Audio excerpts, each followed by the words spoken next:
Some of the things I'm afraid of: heights, not spiders, raccoons, and clowns. Heights, and I'm afraid of bridges a lot. Losing my loved ones, that's what I'm afraid of. Losing someone I care about. Afraid of like getting deployed, like yes, it's my job, but I hate scorpions. Any insects in my bed, I don't like that at all.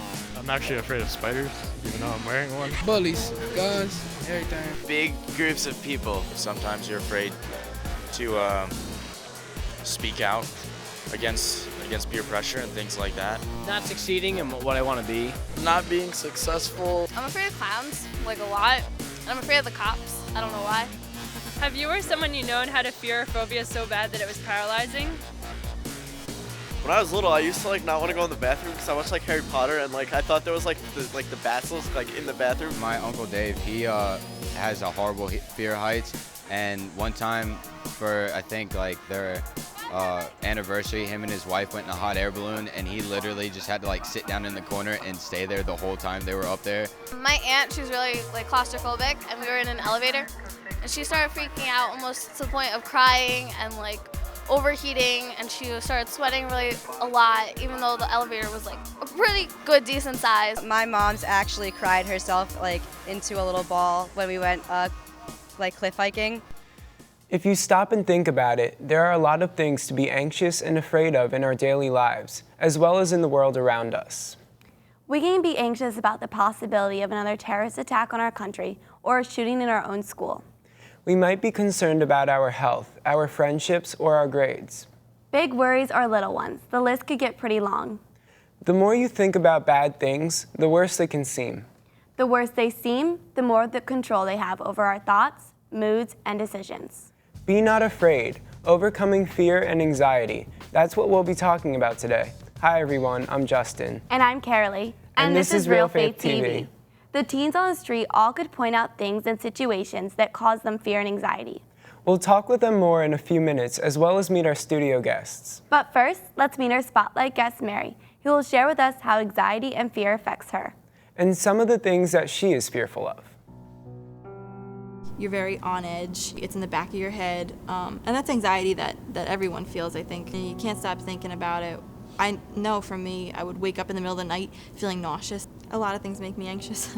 Basically, anything that can make me worried can make me anxious. When I know something that I'm not looking forward to is coming up, or something that maybe I'm dreading or I'm afraid of, the waiting time, like that period, it's the worst. It can almost drive you crazy. Like, you can't think about anything else. Maybe you'll get shaky from it. When I was in high school, I had a big fear of being called on to read out loud. A lot of fears that I've suffered from were based on my beliefs and not so much based on facts. A lot of things that held me back from doing things that I like doing. Like I said, I had a big fear of reading out loud in high school.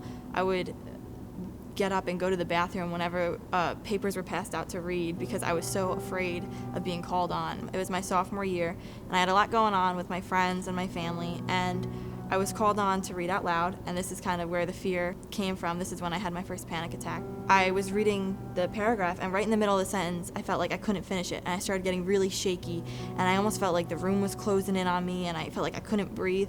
I felt like I had to run out of the room, and I was just reading a paragraph. And then ever since then, I just had this paralyzing fear that every time I was called on to read, that would happen again. Some of the symptoms that I've had is I wouldn't be able to sleep at night thinking that maybe we might have to read the next day.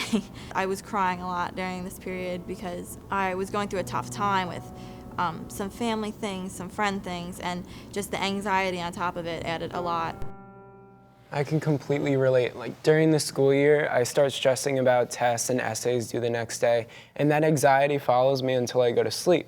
And so I have to tell myself, okay, you're sleeping now, there's nothing you could do about it, so might as well get that good night's sleep so I could deal with it tomorrow. I do the exact same thing with tests, especially midterms and finals, because that determines your placement for the next year. And so I have color-coded binders for each individual subject, and I stay up late studying all night. And then it's to the point where the next day when you go to take the test, you can't remember anything because you're so worked up. And my stomach actually begins to like have this wrench feeling in it, and I have to take medicine to not feel that anymore because I get so worried about things like that. Okay, so let's see what our studio guests have to say. All right, they are Colin, Ricky, Allie, Jonathan, Rebecca, and Sarah. So what are you guys afraid of?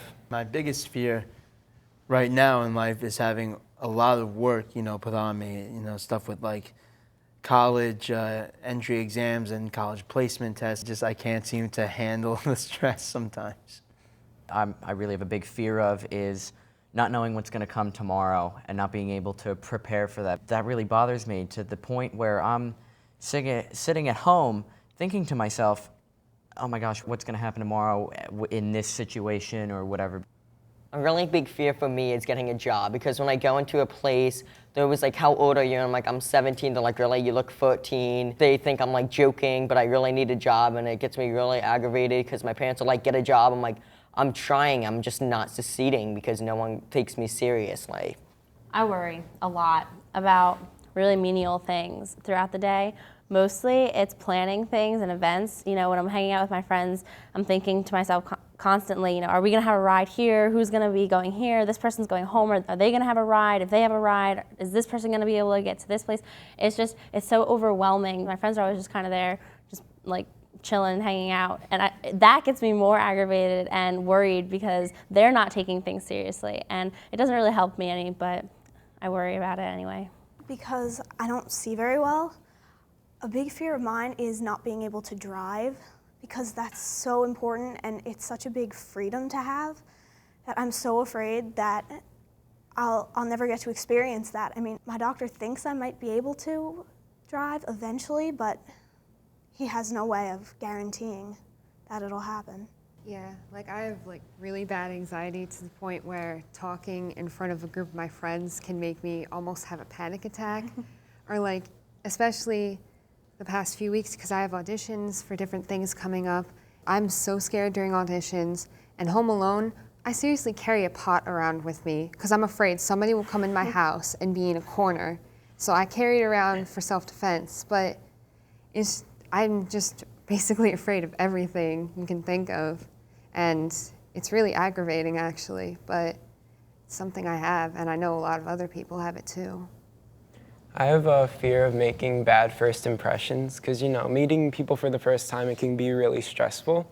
And so I find I revert to this really introverted, quiet person, but in reality, around my friends and family, I'm really outgoing and I would say funny.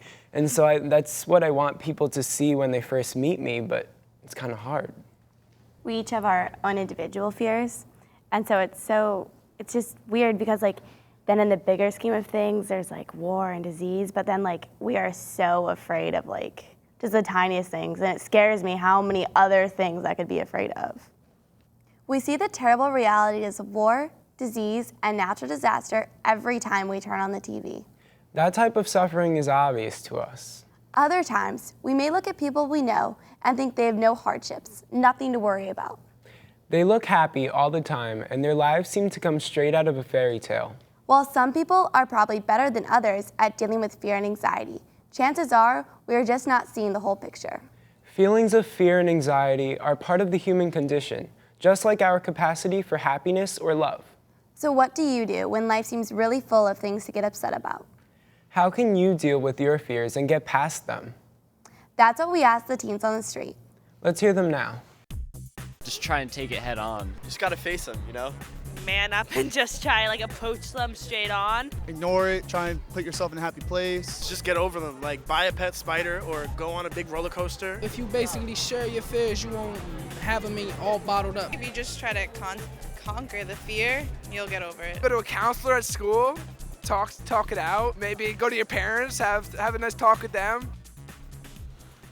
Have you guys ever overcome a fear, and how did you guys do it? When I was little, or now even still, I used to have a really big fear of someone breaking into my house, and I was really OCD, so I would always have to check my doors to see if they were locked. I would check them like 10 times each. Sometimes I would even have to take pictures of it. And I learned to trust people and really like be like, okay, you're telling me the door's locked. I trust you.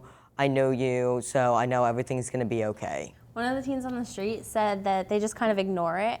And I found that that actually works for me. Recently I found that out actually, because I had to take this trip to Texas to meet my step-siblings and visit my dad, my biological dad, who I haven't seen in a really long time. So there was nothing that I could do about it. And so all the worry was for nothing. So when I just kind of pushed it away and just ignored it and let what happens happens and know that it's God's plan, then I felt a lot better, and it ended up being a lot better than I thought it would be. Like what Colin said, I actually got over the fear of having somebody break into my house by actually experiencing like a near break-in. That really shook me out, but it wasn't as bad as I thought it would be. I'm still alive, I'm okay, and I dealt with it. Speaking personally, it's not as easy as it sounds, and just telling yourself, oh, don't worry about it, or people telling you, don't worry about it. It's not like, I'm magically cured. No, it's more like, I need to push myself to get over it. I can't just magically get over my fear. I can't just magically not be afraid. I have to make myself not afraid. Fear is an emotion that we experience in response to a real danger. The fight or flight response is a hardwired into our biology, an instinct for survival when we are faced with an actual danger to ourselves or those for whom we care about. It raises the level of certain chemicals in our bodies that are needed for a quick response, just like jumping out of the path of a moving car. Anxiety is also a response to stress, and like fear, it can be a good thing for helping us deal with stress. It helps us get into high gear and improves our chances for successful performance on difficult activities, like climbing a mountain or preparing for that physics test. Next, Mary shares with us a time when she was overwhelmed with anxiety while dealing with a failing friendship. Let's hear her now. A lot of my anxiety started when I had a falling out with my best friend. We became super close my freshman year of high school. She lived down the street from me, so we knew each other really well. We would hang out all the time. There was never an argument, there was never any fighting or anything. We basically ended up falling out over a boy. It was so small, but that's kind of why it hurt so much, because I thought our 12-year friendship was worth a lot more than this. So basically, my whole sophomore year, I kind of started telling myself that, what am I really worth? You know, I must not be worth much if my best friend could throw me away after 12 years for a boy. And that's kind of how my anxiety just started building up. Only a couple months after that, my father fell down. He fell down 2 steps, but he ended up breaking the tendons in both of his knees. He wasn't able to walk for 6 months. It was just a lot going on in my life, and I hit probably what was one of the lowest points. I remember every night I would be crying, I would be praying, and I was trying to get through it. So basically, she started going out with the boy. After maybe like 8 or 9 months of them dating, she broke up with him. And then summer rolled around, and she called me, and I ended up hanging out with her, and we kind of talked it all out. I was telling her how much it hurt me. And then I remember she said, oh, well, you know, there were so many times I wanted to talk to you. There were so many times I missed you. And I remember I went home and I just lost it. I started like bawling my eyes out, because this whole time I was believing I wasn't worth it, when she was telling me that this whole time she's wanted to stay my friend. And I'm really glad that we were able to push past that and be friends now, because looking back now, it wasn't worth it. And I think that at the time that was something I had to go through to understand, to grow with my relationship with God, and realize that my value doesn't come from any friend that I have or what people think of me at all. It's important to understand that emotions like fear or anger, as well as anxiety, are temporary states.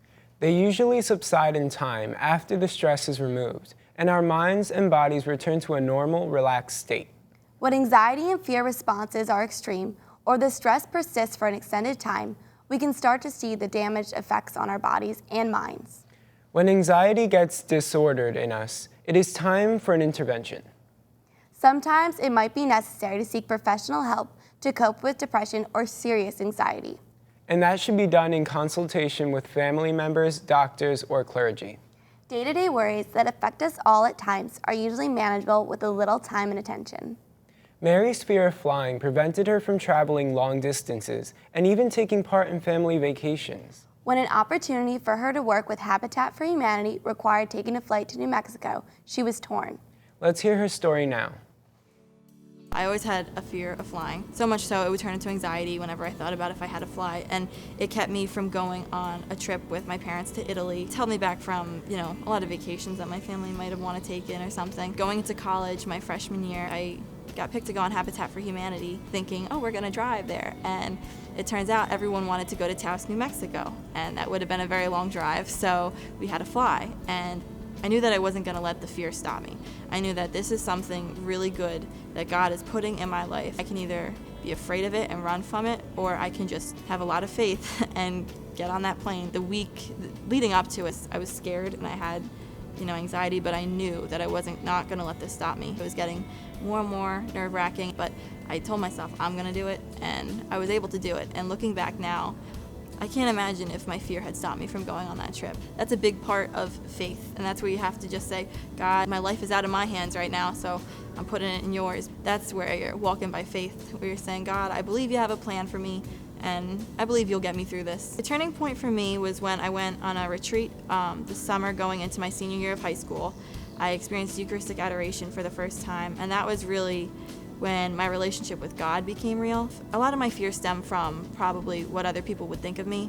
So it was during that time when I realized that that's not where my value comes from. And once my relationship with God began to grow, that's when that fear and thought began to shrink. In high school, I had to give a speech my senior year. It was a very personal speech, and it was 7 pages. And I remember thinking, I don't think I can stand up in front of 40 people and read this. By a miracle of God, I was able to do it because it was just a fear in my head. So I remember waking up in the middle of the night being terrified, like I have to read it. And I remember the weekend before, I woke up, I was scared, but after I had done it, I was able to look back and think I had this terrible fear of reading out loud, and I was able to read 7 pages of very personal talk to 40 people. So what did you learn about yourself when you overcame a fear? I allowed my anxiety and my fears to hold me back from doing things that I love. And now that I have gotten past that, I feel that I can conquer the world. One thing that I always learned to overcome my fear is that God always has a plan for me, and whatever happens will happen, and you just have to accept it. The biggest thing that I learned about myself from pushing myself to go do the spring musical is that when I pushed myself, I found that I actually had the confidence underneath all that fear to do what I wanted to do. And the icing on the cake with doing the musical was they asked me back because I did such a good job. Last year I took an AP class, and exam time came and I was so sick I couldn't even move. And so when my counselor asked me if I wanted to retake the test in a couple weeks, I almost said no because I was just so terrified of it because so much was riding on it.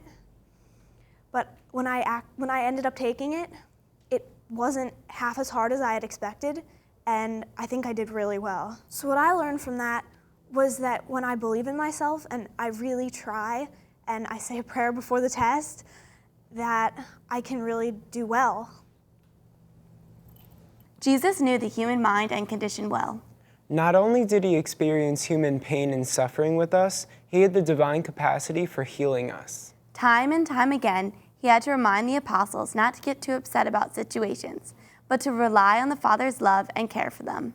In the Gospel of Matthew, chapter 6, Jesus tells us, "So do not worry and say, 'What are we to eat?' or 'What are we to drink?' or 'What are we to wear?' All these things the pagans seek. Your heavenly Father knows that you need them all.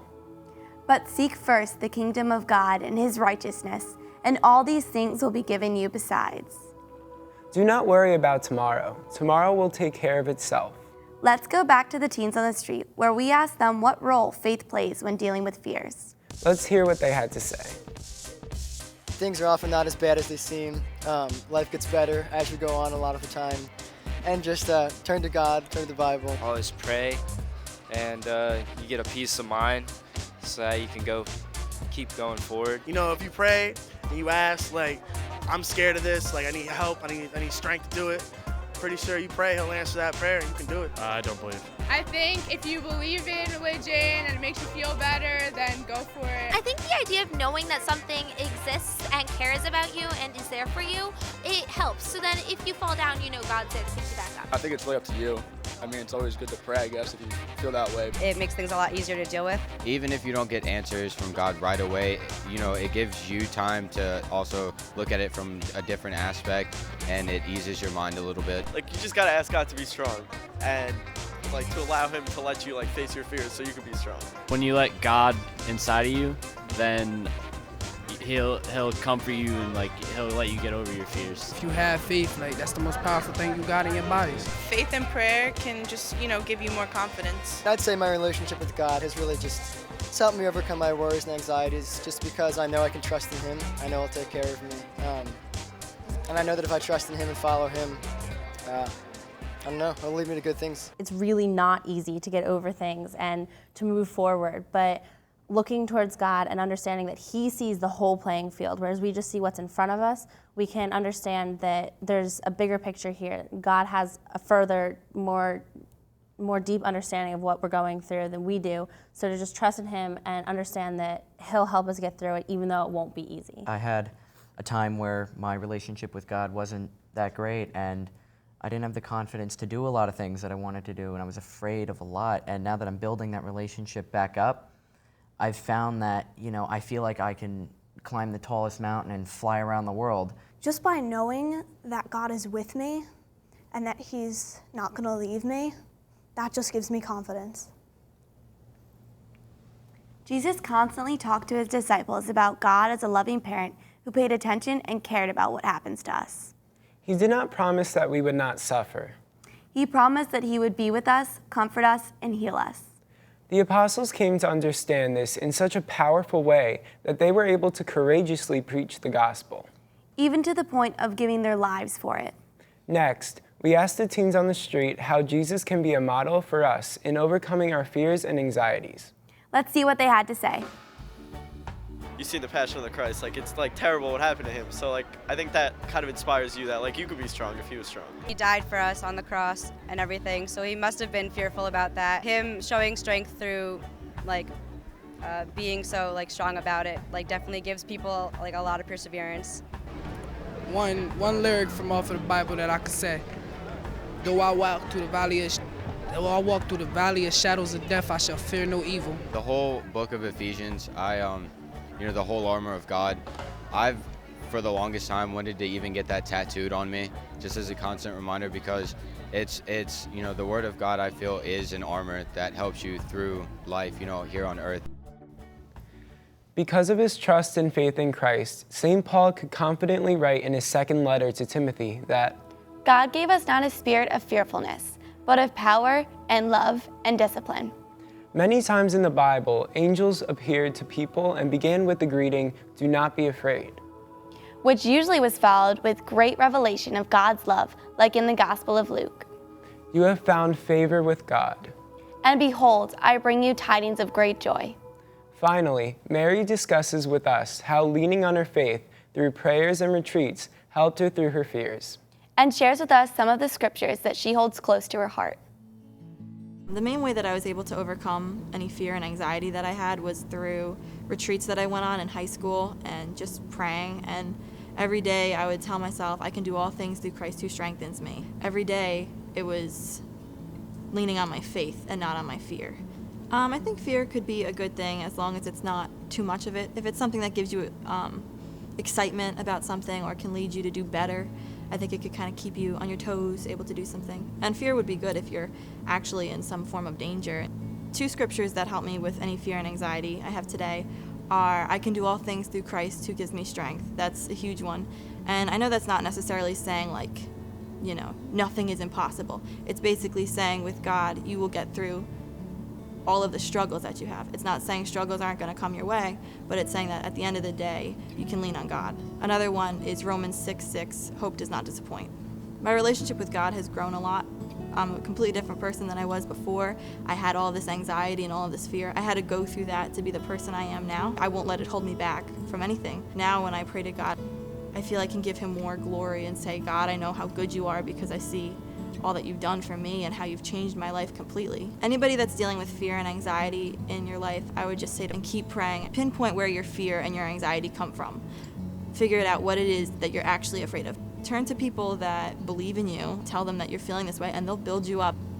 For me, Christian music is just a big way. When I don't have the words to pray, the singers do it for me.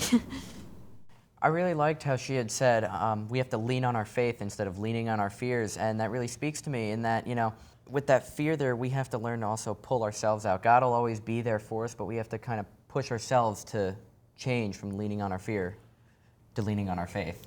I was really afraid of thunderstorms, and one day I was at my friend's house, and there was a thunderstorm going on, and she really liked seeing them. She actually took me outside, and we actually got to see the thunderstorms, and now I'm not afraid, and I'm just so grateful for my friends, because God put them in my life, because he knows that we always need someone to like help us. I love what she said about praise and worship music, because whenever I'm like nervous about something, if I just start humming or singing praise and worship music, I feel so much better.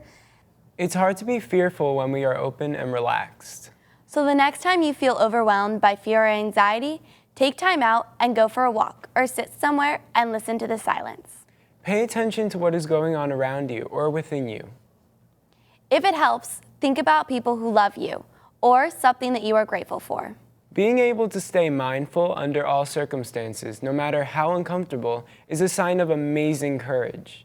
So how does your faith help you overcome fears and anxiety in your life? We'd love to hear from you. Contact us at realfaithtv.com. Or share your thoughts with us on Twitter. And we'll leave you today with this. This past June, Pope Francis held an audience at the Vatican for some students, their parents, and educators. A teenage boy told the Pope that he was trying hard to believe in God and be faithful, but that often he struggled with doubt. Pope Francis responded by saying that life's journey is truly the art of looking at the horizon. Reflecting on where I want to go, but also putting up with the fatigue from this journey.